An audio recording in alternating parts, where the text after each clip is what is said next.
Hi there, my name is Adele Kane. I'm Associate Head of School for Placement Learning with School Nursing and Midwifery. I'm just here to talk to you briefly about our changes in our ongoing achievement record.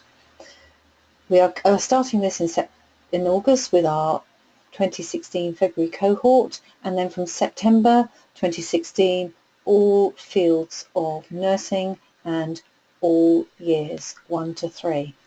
So hopefully this will help guide you within the changes we've made. So what are the changes?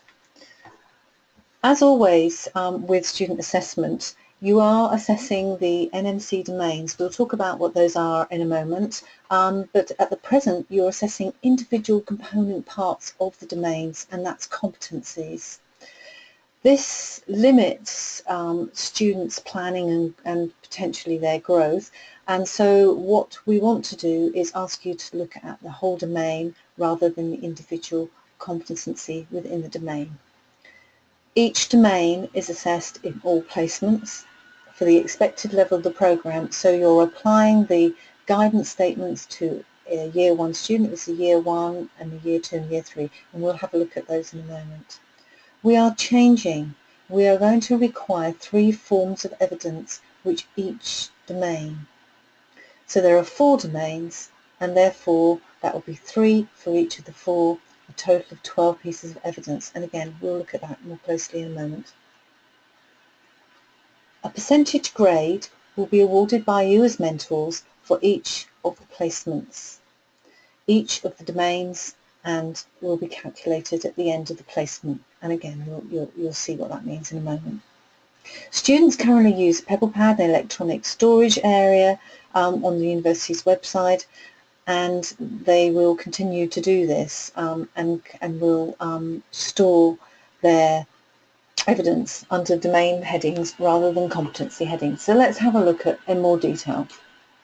So as I said, there are the 4 domains within the NMC standards for competence pre-registration nurse education, and they are professional values, communication, interpersonal skills, nursing practice and decision making, leadership management and team working. So we will need you, as I said before, to assess all of those in each of the placement areas. So I've said earlier about a minimum of 3 domains of 3 forms of evidence for each domain. As always, direct observation. A student needs to be directly observed, functioning to the level you expect for their place in the programme. That hasn't changed. What we are now requiring is for 1 reflection, and we want it referenced so that they're demonstrating the link between the practice that they're doing and the theory to underpin that practice.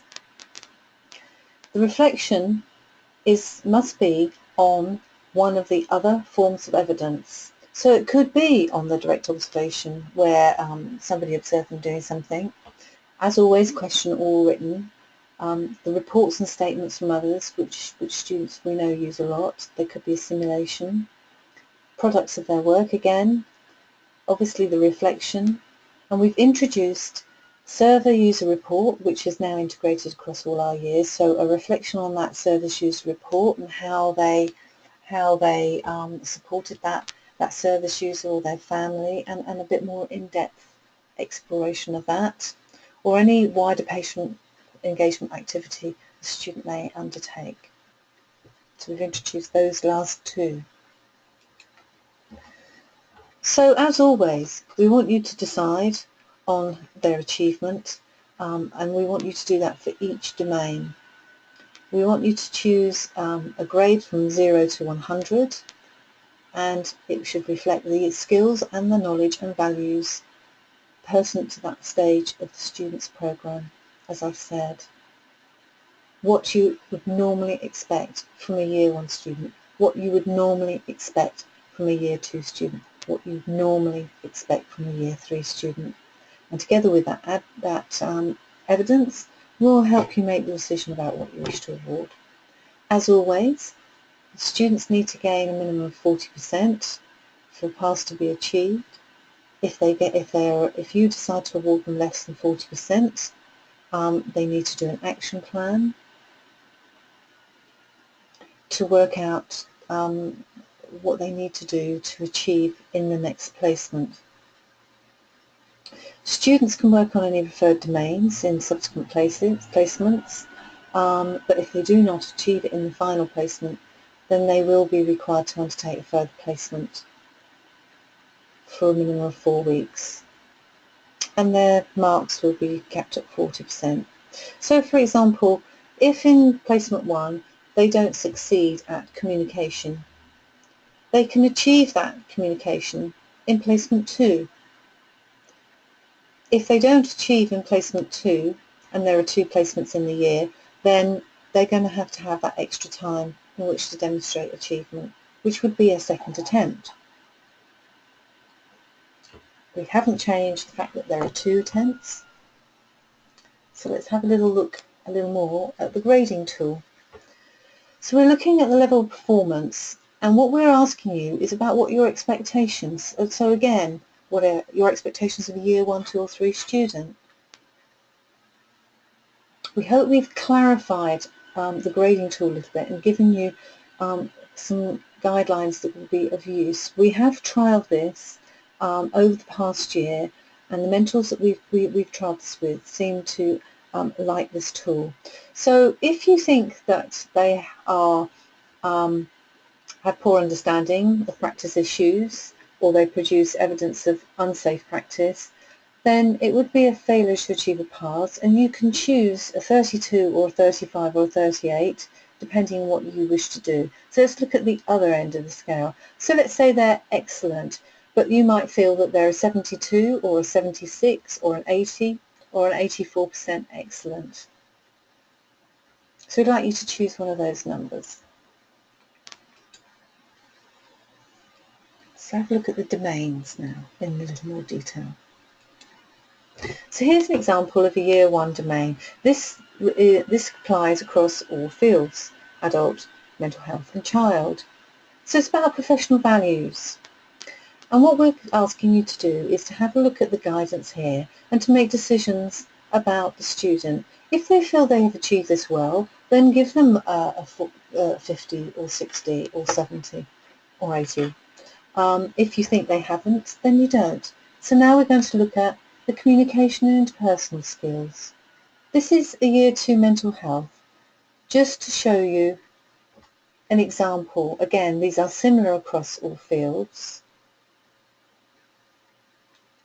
And again, you could grade them based on how you feel they hit these statements in their guidance. These statements are the competency statements you're awarding individual grading for. But actually, we want you to have an overview and give us an overview and the student an overview of how well you think they're doing overall in communication. We're hoping that by doing it this way, it will help you thinking, well, they've passed a competency, but actually I'm not so sure about them in this area, and the issues that arise from a mentor thinking, well, I'm not so sure a student's performing so well, because they will have to demonstrate this in subsequent placements. The idea is, over the year, they should increase their scores to get to a better score at the end of the year. Nursing practice and decision making carries the most of the guidance statements, which doesn't surprise you if you think about it. However, there are broad things, and if they don't hit all of these, then you would give them a grade, an overall view, and then you would draw up a plan to say in the next placement or take forward, and this would be the kind of thing.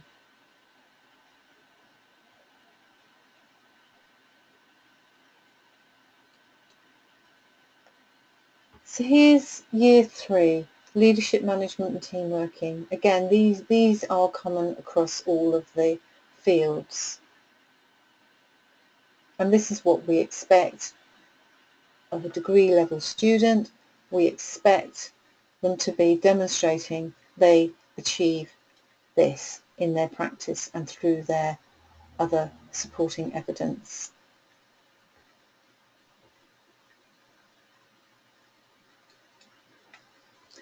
As always, you have an action plan at the start of what students are feel they're required to do. The formative assessment hasn't changed. The student undertakes the formative, gives themselves a score. The mentor then looks at it. So a score for each domain. From the formative assessment, a plan can be drawn up for areas that they need to work on, and the student can have clear guidance from you as to what they need to do. So summative assessment, each placement assessment will look like this. So again, each domain, which forms of evidence you saw, what grade you want to award that domain, and again for each of them right the way through the form. So just to recap, 3 forms of evidence. One is direct observation, one is reflection, and it's reflection on one of the others. The grades for each of those domains, and then the usual declarations and your declaration of passing or referring somebody.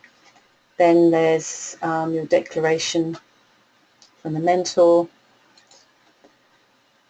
and then the personal tutor totals up your grading and divides the score by 4 to have an overall percentage for that placement. Then if there are 2 placements in the year, then the personal tutor will add up the 2 scores, divide it by 2 to give an overall grade.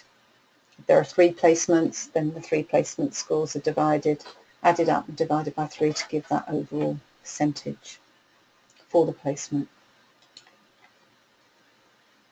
The summary, overall grades, the other bits and pieces that we expect to be recorded, and at the end of the placement. So let's talk about referrals.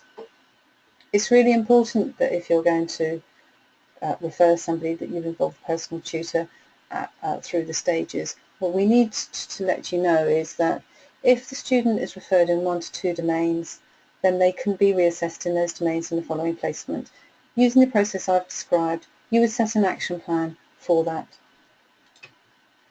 I'm sorry about that, let's have a look at that again. I've rushed on too quickly.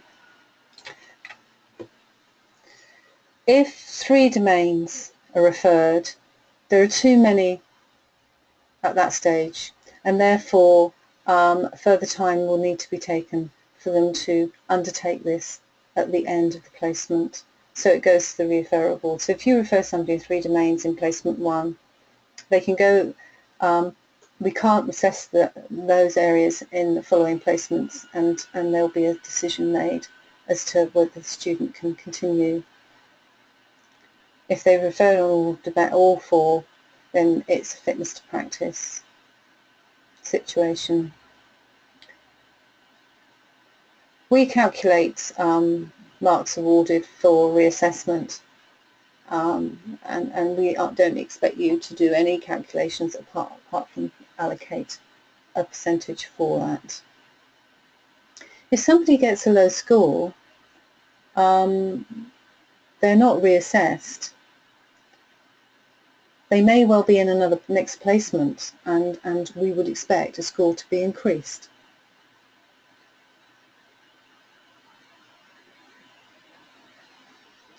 So if somebody's referred in their final placement, the subject and award board will make a decision as to what placement time is required, how that's made up, and that will be over the summer or during the winter February cohort. We record the marks for the board. They're capped at 40% if they achieve a second attempt.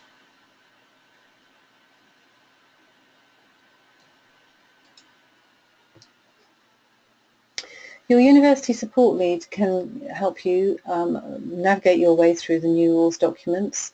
Obviously the student's personal tutor or programme lead.